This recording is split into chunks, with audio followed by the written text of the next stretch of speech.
نتكلم الاول على اجتماع الزمالك بكره. في اجتماع بكره طارئ في الزمالك الساعه 3.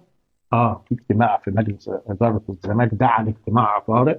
امم بس قبل الاجتماع الزمالك بعت جواب لاتحاد الكوره بيستفسر امم عن 3 لاعبين. امم محمد الشناوي ماله. حارس المرمى، امم محمد عبد المنعم ومحمد عبد المنعم وكهربا. المدافع، ومحمود عبد المنعم كهربا المهاجم.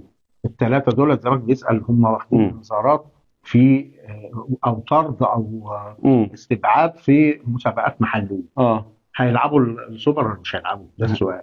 انت قريت اللوائح اللي معموله قبل البطوله؟ انا بسالك، سيبك انا. اللوائح مصر بتقول لك اي لاعب يطرد في مباراه يعاقب في نفس البطوله. يعني محمد الشناوي طرد في مباراه الدوري يتعاقب في بطوله الدوري. محمد عبد المنعم تم انت تعاقب. مقتنع بالكلام ده؟ طيب يا عم دي لوائح. وانا بايدي اللوائح دي موجوده في العالم غير عندنا. طيب يا عمرو انت طب انا عايز اسالك سؤال. طب ماشي، وفقا للوائح دي النادي طلائع الجيش لاعب الاهلي من 4 سنين، لعب مع الاهلي سوبر، ولاعب من عنده اعتبر لاعب من عنده اتطرد. امتى هتطبق عليه العقوبه؟ مش هيجي تاني سوبر. ما اعتزل مش هياخد عقوبه. دي لوائح يا جماعه والنبي، دي لوائح. هو في لائحه تمنعني تمنع العقوبه ما تتخذش؟ طب انا عمرو قلت لك، انا مش قلت لك عمرو في لعيب ممكن يطرد في مباراه سوبر يعتزل قبل يلعب مباراه سوبر. ما انا بقول طب انا قلت لك يعني. انا عمرو انت بتكلمني من حقهم يلعبوا وفقا للوائح. وفقا للوائح اتحاد الكره المصري. انا من الاهلي غير لوائح.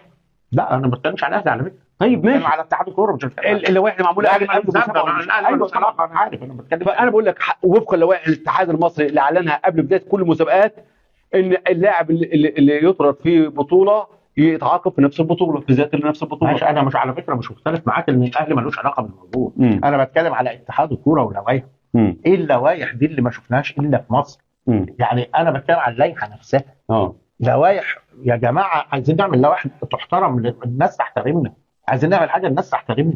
لاعب انت عايز تعاقبه في بطوله، افرض ما لعبش في البطوله، افرض ما تاهلش لكاس مصر. كاس مصر ده اختياري، ممكن ما يلعبش فيه. لنفترض ان انا اتطردت دلوقتي في كاس مصر وما لعبتش تاني في كاس مصر. خلينا في السوبر. والسوبر نفسه يعني لو لعيب اتطرد من طلائع الجيش مش هيلعب سوبر. مش هيلعب سوبر. خلاص ما اعتزل، ما خدش عقوبه. عقوبته ما اتنفذتش. فانا بقول لك يا عمرو دي لوائح. انا شايف ان بيحصل اجتماع بين اتحاد الكوره وبين مسؤول كل الانديه قبل بدايه الدوري وبيعرض عليهم اللائحه. والله النادي اللي من حق كل النادي يعترض على اللائحه. ما بيحصلش الكلام ده. ليه يا عمرو ما بيحصلش؟ بيبعتوا اللائحه قبلها بيوم، بيبعتوا اللائحه ولا طيب خلاص بقى. لا بس في ولا بيقعدوا ولا بيعملوا. انا شايف ان طبعا المفروض، يعني انا معاك في الجزئيه ان المفروض الانديه تعترض في بدايه الموسم، مش تعترض دلوقتي. انا معاك في ده. لكن انا بتكلم بشكل عام. اللوائح عايزه يا جماعه، احنا محتاجين لوائح حقيقيه، محتاجين منافسه حقيقيه. الدوري المصري ولا البطولات المصريه المحليه باي شكل هي بطولات الاقوى والمفروض الاعرق في المنطقه. عايزه لوائح محترمه، لوائح كل الناس تبقى شايفه ان ده هو ده اللي يرفع مستوى كره القدم. طب كلمنا بس على اجتماع بكره. بس ايه اللي هيحصل في الاجتماع بكره؟ مستنيين جواب اتحاد الكوره يرد على الموضوع ده. طب هيقول اللوائح بتقول ان هم شاركوا. طيب خلاص، هيكون الرد من مجلس اداره الزمالك. ايوه، انت تتوقع ايه؟ توقعاتي ان هينسحبوا. ينسحب؟ في مصر عمرو يملك الانسحاب. هو مش هينسحب، هيعتزل. زيكم، مش انتوا بتعتذروا؟ انا كسرت. طيب انتوا بتعتذروا مش بتنسحبوا، واحنا برضه هنعتذر مش هننسحب. اعتذروا. الاكثر نادي الزمالك الاكثر شعبيه في افريقيا. مؤكد طبعا. ده الايه؟ اوعى تقول لي بالانطوان ده لا مش معترف بيه. بالانطوان ده مش معترف بيه طبعا. اسطوره افريقيا. اسطوره مين؟ امال نكونو ده ايه لما هو؟ يا نهار ابيض. بالانطوان اسطوره. امال نكونو ده ايه اللي كان بيلعب في كاس العالم؟ اسطوره برضه. ما لعبش. بالانطوان ما لعبش في كاس العالم اصلا. يا عم حرام عليك، يا عم حرام عليك يا راجل. بقى بالانطوان يا اخوانا. انتوا دايما بتقعدوا مع احتياطي يا الهي. بالانطوان طبعا احتياطي. يا إلهي. بالانطوان اسطوره توماس نكونو، حارس العملاق الكاميروني اللي شفناه في كاس العالم. هو ده اللي نسمع كلام. بالانطوان. لكن تقول لي بالانطوان يا اخوانا. طبعا كلكم راجل على باب الله. كلكم طبعا عارفين مين بالانطوان، واسطوره الكره، اسطوره حراس المرمى في افريقيا، واسطوره الكاميرون العظيمه. راجل طبعا بنرفع له قبعه، تاريخ عظيم. وكان طبعا من هنا ليه تجربه رائعه جدا في نادي المقاولين العرب، وعمل طفره في نادي المقاولين العرب. لولا يعني المقاولين بفضل بن انطوان دخل بطولات افريقيه كتير جدا. بن انطوان خرج امبارح في مداخله مع زميل مهيب عبد الهادي، وساله مهيب عبد الهادي مين اكثر شعبيه في افريقيا، الاهلي ولا الزمالك؟ قال لك طبعا النادي الاهلي. فقال له طب مين اكثر شعبيه في مصر؟ قال له انا لعبت هنا في مصر 80% من الشعب المصري اهلاوي. فادي بيرن طوان اهو بيكذب شعبيه الزمالك وبيقول لك ان افريقيا كلها بتشجع الاهلي، والاهلي اشهر من الزمالك في افريقيا. وقال كمان ان 80% من جماهير مصر اهلاويه، لان هو عاش التجربه دي بنفسه وشاف بنفسه بعينيه من خلال تجربته مع المقاولين العرب. قعد مع المقاولين العرب 5 سنين وعاش في مصر 5 سنين متتاليه، وطبعا احتك بشعب مصر وعرف مين الاهلاوي ومين الزملكاوي. ردك يا عمرو على بيل أنطوان طبعا اكيد حارس مرمى كويس جدا، بس مش اسطوره زي ما انت بتقول. هو لعيب حارس مرمى كان ممتاز في منتخب الكاميرون، بس هو حارس ثاني.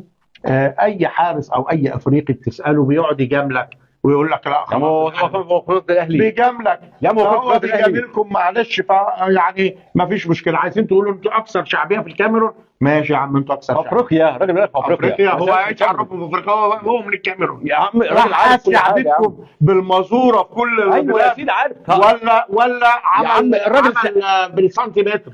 يا اخوان على فكره بيرن طوان ما ظهرش على قناه النادي الاهلي. بيرن طوان ظهر على قناه MBC مصر. يعني مش عايز اقول اعلان، يعني ما بيجاملش.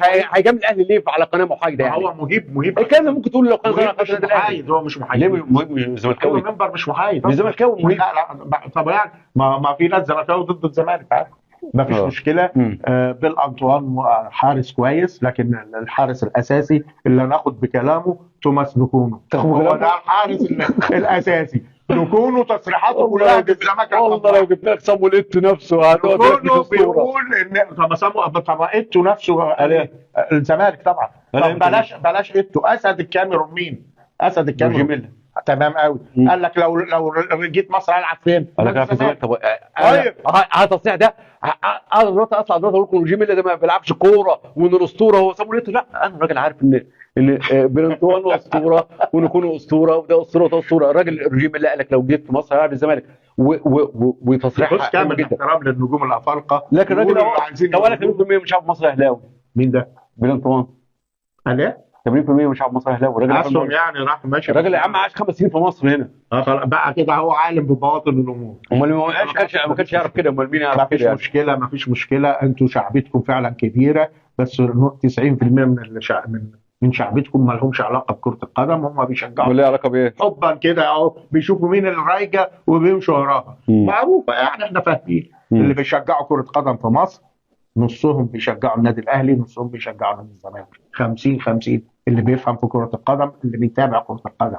لكن الباقي هتلاقي محب كتير جدا. محب. المحبين عند الاهلي 90%، عند الزمالك 10%.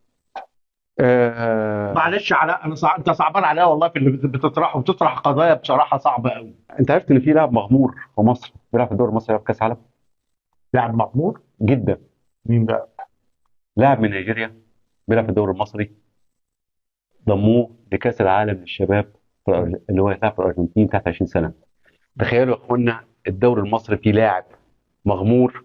انا يعني اسمه ايه ده بقى؟ اللاعب ده اسمه كان معايا اسمه دلوقتي، اسمه معز إيفيلو.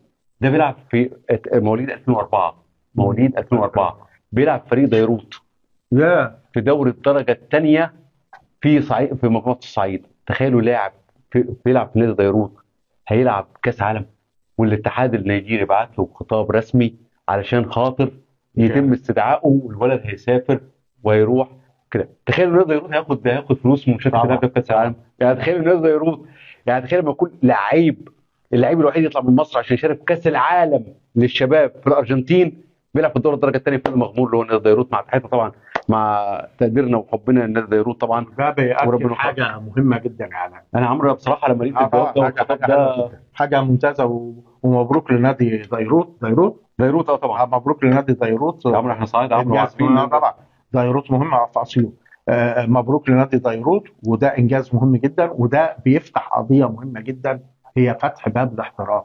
شوف لما فتحت باب الاحتراف، لما جاب لاعب نيجيري محترم جدا من صغير في السن، شوف عمل ايه. اعتقد اللاعب ده بعد كاس العالم يا علاء هيتباع لنادي كبير اكيد. يعني ممكن تسوقه صح. يعني تخيل ممكن نادي ديروت ده مثلا الولد ده مثلا يجيب فيه 2 مليون دولار 3 مليون دولار، يعني هيحصل ايه في ديروت؟ يعني صح. يعني تخيل ده ممكن يشتري البلد كلها ب 2 مليون دولار. لا يعني والله تحياتي لفكر مجلس اداره نادي ديروت دول، لان فكروا مؤكد ناس بتفهم كوره وفكرت صح، بدليل انها نجحت انها تستخدم لاعب صغير ومستوى عالي جدا. جابوه منين ده يا عمرو ده؟ ينضم احتراف، عندهم عيون، عندهم كشافين، وده اللي بيفتقدوا الزمالك والاهلي بيفتقدوا. مش معقوله مع كامل احترامي لمجلس اداره ديروت والناس الخبراء في ديروت، ودول على فكره امين ملاوي بينه وبين ديروت حوالي 20 كيلو، يعني ديروت تعتبر بلد يعني، غير ديروت المناخله طبعا. لكن تخيلوا لما يكون نادي بيلعب درجه ثانيه عنده لعيب هيلعب كاس عالم للناشئين، كاس عالم للشباب، اسف مش للناشئين يعني، حاجه كويسه. ففعلا دي يعني حاجه، يعني الواحد كان يتمنى يكون ده بس فين الاهلي والزمالك من ده؟ مفيش يعني نادي ديروت نجح اكتر من الاهلي والزمالك.